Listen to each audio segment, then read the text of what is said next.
Hello guys! Welcome sa aking walang kwentang channel. So nandito na naman tayo para sa panibagong video.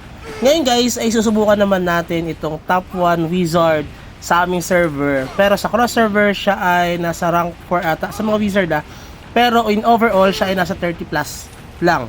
Okay? Tapos tayo syempre nasa 60 plus tayo. 68 ata ang ating ranking doon sa aming cross server rankings, no? So gusto natin siyang subukan para kahit paano, although mas mataas ang level natin sa kanya dahil 798 na tayo, siya ay 793 or 92 ata.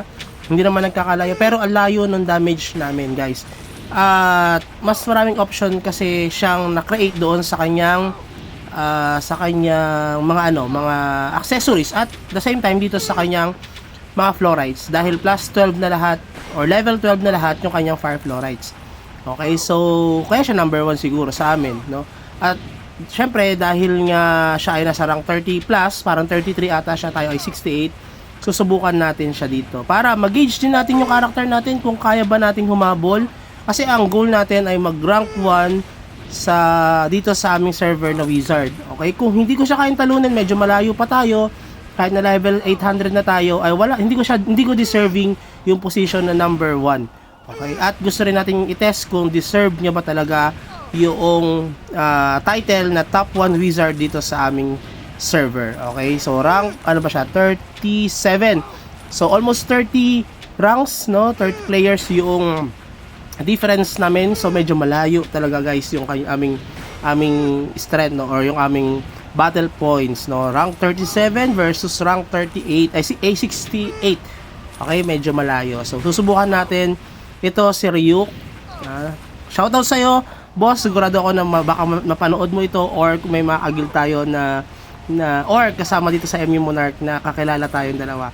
No, shoutout sa'yo. So, thank you dahil pinaunlakan mo itong gauging ng ating character. Okay, so siya yung number 1.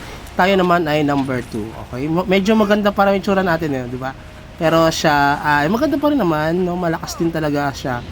So, susubukan natin kung gaano ba kalayo yung lakas natin dito sa rank 1 namin na wizard sa server namin, guys. So, pumayag na siya makipaglaban. Best of 3 lang naman ito, guys. Tapos, sabi ko nga sa inyo, siya ay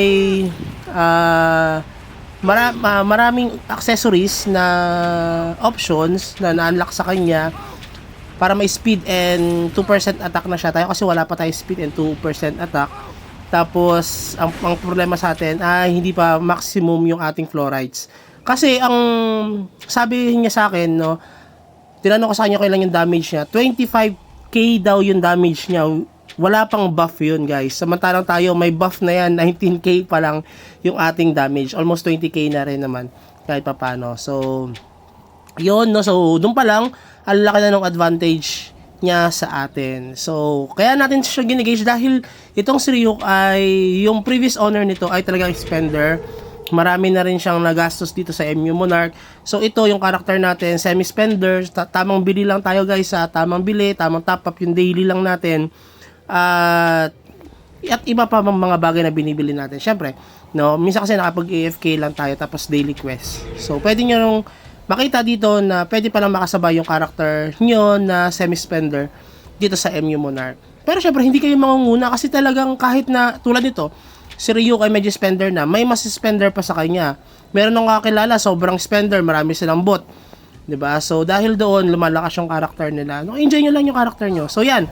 Naglaban na kami. Meron talaga siyang option sa skill niya sa Angel Accessories ata na mag-deactivate ng ating mga options, no, yung mga gear options natin. Piruin nyo guys na talo niya tayo. Tapos meron pa siyang clone. Okay yan, wala tayong clone Ito mo, almost mamatay pa ako, nag-critical ata siya. So ang lakas niya guys, 'di ba? Sandali lang tayo, hindi nag-i-effect yung ating mga option dahil nababawasan rin yung option natin dahil sa kanyang amulet.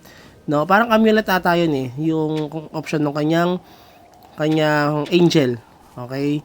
So, may mga ganyan naman talaga yung mga option na binibigay sa atin na once na tinamaan natin yan, no, tulad yan, yung mga tinamaan natin mga players ay madi-disable yung kanyang mga options sa kanyang set. Okay, so hindi pa natin nakukuha yun, no? Malaking bagay yun, medyo magastos lang talagang pag-iipunan mo. Kaso hindi ko pa siya masyadong nagagamit or nabibili. Dahil hindi ako nag-focus doon eh. Yun ang mali ko, guys. Kaya kung ako sa inyo, guys, ay gawin nyo yun. Mag-ipon kayo ng mga ganon. Gagawin na natin. Kung interesado kayo doon, guys, gagawa natin ng video about doon sa mga amulet na yon or sa mga angel accessories para magaya nyo rin yun. Dahil yun yung lockings ko talaga, guys. No, dito sa yan no, yung mga options na yan. Ngayon kung umabot ka pala sa dulo ng video na ito, please consider like and subscribe. At the same time, kung may mga questions kayo ay please comment sa ating comment section sa baba. At kung gusto nga syempre, kung gusto nyo nga na magkaroon ng about video doon sa mga accessories, doon sa mga Archangel, ay i-comment nyo na lang din sa ating comment section sa baba. So yun na siguro, talo tayo guys. Susubukan natin ulit siya pag tayo ay nag-800 dahil 799 na tayo ngayon. Malapit na tayo mag-800 baka bukas. So yun lang siguro. Have a good day. Bye-bye.